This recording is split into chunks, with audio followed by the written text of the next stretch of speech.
ഓം ശ്രീനാരായണ പരമഗുരവേ നമഃ.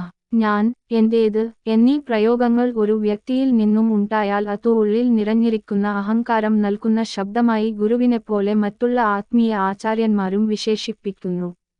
കാരണം ഈ ഭൂമിയിൽ ജനിച്ചു വീണപ്പോഴും ഇവിടെ നിന്നു തിരികെ പോകുമ്പോഴും നമ്മൾ ഒരു വസ്തുവും കൊണ്ടുവരികയോ കൊണ്ടുപോവുകയോ ചെയ്യുന്നില്ല. അതിനാൽ ഈ ദേഹമോ മറ്റു പ്രപഞ്ച വസ്തുക്കളോ നമ്മോടൊത്തു വരികയുമില്ല. അവയാൽ ഉണ്ടായ ദുഃഖകാരണമായ അഹങ്കാരം കൂടെപ്പോരുകയും ചെയ്യുന്നു. എന്നാൽ ജീവിച്ച സമയങ്ങളിലത്രയും എന്തു സംസ്കാരം നാം വാസനാതലത്തിൽ ശേഖരിച്ചുവോ അതു ആത്മാവിനോടൊത്തു കൂടെക്കൊണ്ടുപോയി അടുത്ത ജന്മത്തോട്ടു ചേർക്കുന്നു. കാമം, ക്രോധം, ലോഭം, മോഹം ഇവയൊക്കെയും ഞാൻ ദേഹമാണെന്ന വിചാരത്തിൽ നിന്നും ഉണരുന്നതാണ്.